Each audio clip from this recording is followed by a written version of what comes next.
والثقلين والفريقين من عرب ومن عجم هو الحبيب الذي ترجى شفاعته. السلام علیکم ورحمۃ اللہ وبرکاتہ. وعلیکم السلام ورحمۃ اللہ وبرکاتہ. الحمد للہ رب العالمین والصلاة والسلام علی رسولہ الکریم وعلی آلہ وصحبہ اجمعین ومن تبعہ باحسان الی یوم الدین. اما بعد. بلوغ المرام جو حدیث کی بہت ہی شرح آفاق کتاب ہے، اس کا ہم ترتیب سے مطالعہ کر رہے ہیں، کیونکہ یہ روزمرہ زندگی میں پیش آنے والے بہت ساری باتیں اور بہت سارے مسائل، ان کا حدیث کی روشنی میں اگر حل تلاش کرنا چاہیں تو یہ کتاب ان سب کے لیے مفید اور معاون ہے. علامہ ابن حجر عسقلانی رحمۃ اللہ علیہ نے بڑی محنت اور جاں فشانی کے ساتھ اس مجموعے کو مرتب کیا ہے. اگر ہم حدیث رسول صلی اللہ علیہ وسلم کے مطابق زندگی بسر کرنا چاہیں تو اس کے لیے یہ ایک بہترین اور مؤثر ذریعہ ہوگا.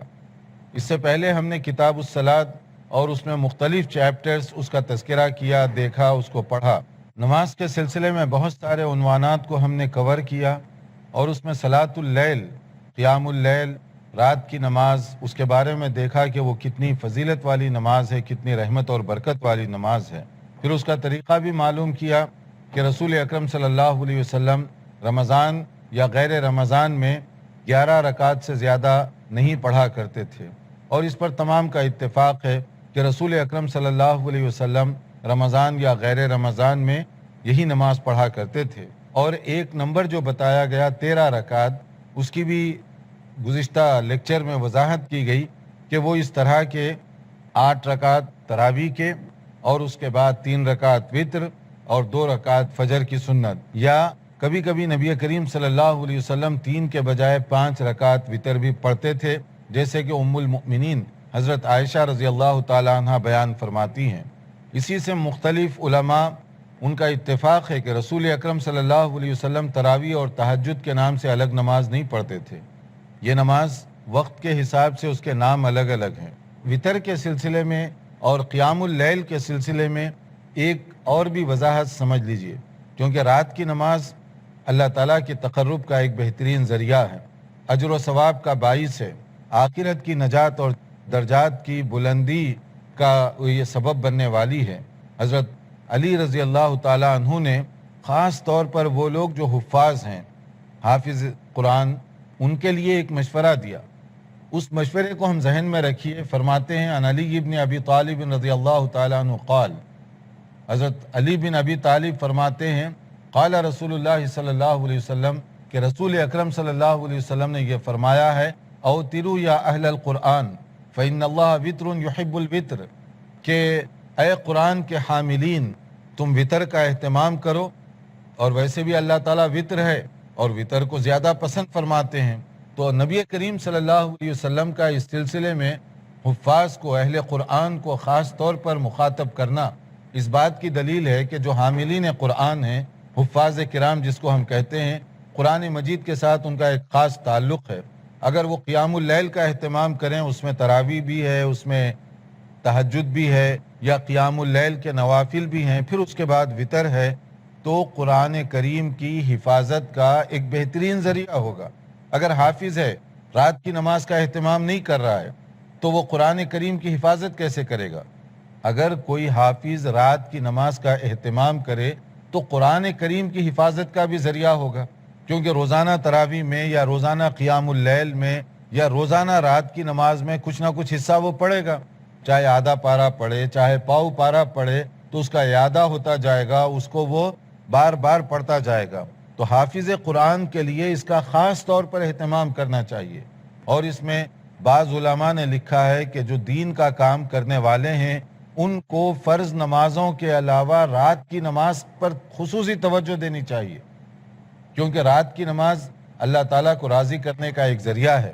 آدمی رات کی تنہائیوں میں اٹھ کر اللہ تعالیٰ کے حضور سجدہ کرے اور بندوں کی ہدایت کے لیے دعا کرے تو اللہ تعالیٰ ایسی دعاؤں کو جلدی قبول فرماتے ہیں. تو حفاظ کرام کے لیے خصوصی ایڈوائز ہے کہ وہ رات کی نماز، قیام اللیل وغیرہ کا خاص طور پر اہتمام کیا کریں۔ پھر نبی کریم صلی اللہ علیہ وسلم وطر کی نماز میں کیا پڑھا کرتے تھے؟ 3 رکعت وطر کی نماز جو عموماً پڑھتے تو اس میں کیا پڑھتے تھے؟ تو اس کے اندر ایک حدیث میں بتایا گیا، ایک پہلی رکعت سورہ اعلیٰ سبح اسم ربک الاعلیٰ، اور دوسری رکعت سورہ کافرون قل یا ایھا الکافرون، اور تیسری رکعت قل هو اللہ احد۔ یہ نبی صلی اللہ علیہ وسلم کا معمول تھا، اس کو یاد رکھیے۔ اگر اسی طرح سے ہم پڑھیں گے تو سنت کا بھی ثواب ہے، لیکن اگر کبھی کوئی اور صورت بھی پڑھیں تو نماز تو ہو جائے گی، منع نہیں ہے، مگر یہ ہے کہ بہتر اور مناسب جو طریقہ ہے وہ یہ ترتیب کے ساتھ پڑھنے کا ہے۔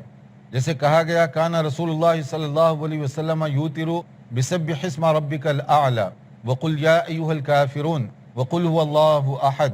ابو داؤد، نسائی وغیرہ کی یہ حدیث ہے کہ نبی کریم صلی اللہ علیہ وسلم جب 3 رکعت پڑھتے تو اس میں پہلی رکعت میں سورہ اعلیٰ کی تلاوت فرماتے، دوسری میں سورہ کافرون، اور تیسری میں قل هو اللہ احد۔ یہ نبی صلی اللہ علیہ وسلم کا عام طور پر معمول تھا۔ اور ایک اور حدیث کے اندر بتایا گیا جیسے ابو داؤد اور ترمذی وغیرہ کی ہے، اس میں کہا گیا کہ قل هو اللہ احد کے ساتھ معوذتین قل اعوذ برب الفلق اور قل اعوذ برب الناس یہ بھی کبھی کبھار پڑھ لیا کرتے۔ عموماً قل هو اللہ احد اور کبھی کبھار یہ معوذتین اس کا بھی تذکرہ ملتا ہے، یہ بھی کبھی کبھی پڑھ لیا کرتے تھے۔ تو وطر کی نماز میں پڑھی جانے والی یہ 3 صورتیں ہیں عام طور پہ جو نبی کریم صلی اللہ علیہ وسلم پڑھا کرتے تھے۔ تو رات کی نماز، تراویح کی نماز، تہجد اور وطر کا تفصیلی اس میں ذکر ہوا۔ اور اگر وطر کی نماز کے بارے میں ایک جو چیز ہے کہ کب پڑھنا چاہیے، اس کا جیسے بتایا گیا کہ صلاۃ العشاء کے بعد اس کا وقت شروع ہوتا ہے اور فجر کی نماز تک اس کا وقت باقی رہتا ہے۔ جیسے کہا گیا ان نبی صلی اللہ علیہ وسلم قال اوتروا قبل ان تصبحوا، یعنی صبح کی نماز سے پہلے وطر کی نماز تم پڑھ لیا کرو، یہ اس کا صحیح ٹائم ہے۔ لیکن اگر آدمی سمجھیے کہ عشاء کے بعد سو جانے کا اندیشہ ہے اس کو، تو وہ پہلے بھی پڑھ سکتا ہے۔ تو اس سلسلے میں اگر آپ کے پاس کوئی سوال ہو، تراویح، وطر، قیام اللیل، قبل اس کے کہ ہم آگے بڑھیں۔ جی 2 سوالات آپ۔ السلام علیکم السلام۔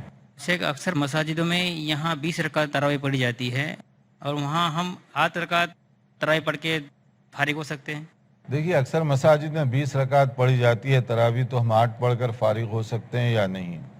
بنیادی طور پر تراویح کی نماز میں سب سے زیادہ کوشش کرنی چاہیے کہ بہترین سے بہترین نماز کی ادائیگی ہو، خشوع کے ساتھ، اطمینان کے ساتھ۔ نمبر 20 پورے کرنے کے لیے اٹھک بیٹھک نہ کریں، کیونکہ اس سے نماز کا کوئی فائدہ نہیں ہے۔ جیسے ایکسرسائز ہو رہی ہے، نہ رکوع پورا، نہ سجدہ پورا، نہ تلاوت پوری، نہ تلاوت کو لوگ فالو کر سکتے، تو اس کا فائدہ کیا ہے؟ تو پہلی چیز تو یہ ہے کہ جیسے بتایا گیا، حضرت عائشہ نے فرمایا نبی کریم صلی اللہ علیہ وسلم کی نماز اتنی بیوٹیفل ہوتی تھی کہ لا تسأل عن حسنہن و طولہن، کتنی خوبصورت اور عمدہ آپ پڑھتے تھے یہ پوچھو تک نہیں، یعنی بہت خوبصورتی کے ساتھ پڑھتے تھے۔ تو اس لیے نمبر پورے کرنے کی کوشش نہ کریں۔ دوسری چیز یہ ہے کہ اگر کوئی آدمی نفل کے طور پر پڑھنا چاہتا ہے 8 سے زیادہ، بطور نفل کے پڑھ سکتا ہے۔ وہ نبی کریم صلی اللہ علیہ وسلم کی جو سنت تھی اس کا تذکرہ پیچھے مختلف احادیث میں کیا جا چکا ہے۔ اگر کوئی بطور نفل کے پڑھنا چاہے پڑھے، زیادہ سے زیادہ جتنا وہ پڑھنا چاہتا ہے پڑھے۔ اگر کوئی آدمی 8 پڑھ کر نکلنا چاہتا ہے یا کم پڑھ کر نکلنا چاہتا ہے، بالکل نکل سکتا ہے، کیونکہ اس کے لیے کوئی پابندی نہیں ہے، اور یہ کوئی فرض نہیں ہے کہ آپ 4 پورے ہی پڑھنے ہیں، یہ کوئی اس طرح کی پابندی نہیں ہے۔ اگر آپ 8 پڑھ کر نکلنا چاہتے ہیں یا اس سے پہلے بھی نکلنا چاہتے ہیں، اور آپ چاہتے ہیں کہ الگ سے جا کر کچھ اور بھی نماز پڑھ لیں، اپنے گھر میں جا کر کچھ پڑھیں، تو بھی آپ گھر میں جا کر بھی پڑھ سکتے ہیں، اس کے لیے اختیار ہے۔ جی آپ کچھ پوچھنا چاہ رہے ہیں؟ وطر کی 3 رکعت میں اللہ کے نبی صلی اللہ علیہ وسلم سورہ اعلیٰ، سورہ کافرون اور سورہ اخلاص، یہ ہمیشہ ان کا یہی معمول تھا۔ ہاں، وطر کی نماز میں کون سی صورتیں پڑھنی چاہیے؟ تو نبی صلی اللہ علیہ وسلم کا جو معمول تھا، یعنی عموماً وہ یہ پڑھا کرتے تھے، لیکن اس کے علاوہ اگر کوئی آدمی پڑھنا چاہے تو پڑھ سکتا ہے، کوئی بھی صورت وہ پڑھ سکتا ہے۔ اور اگر 1 رکعت وطر پڑھنی ہو تو کوئی بھی سورہ پڑھ سکتے ہیں؟ ہاں، 1 رکعت آپ پڑھ لیں اور صرف قل هو اللہ احد پڑھ لیں تو کافی ہے۔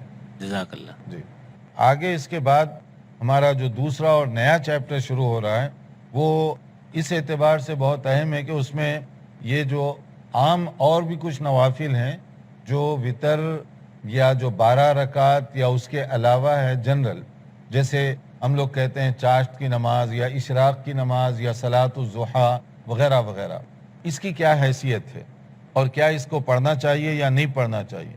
صلاۃ الضحیٰ یعنی سورج نکلنے کے بعد جو نماز پڑھی جاتی ہے، فجر کی نماز کے بعد جب سورج اچھی طرح سے نکل جائے تو جو نماز پڑھی جاتی ہے۔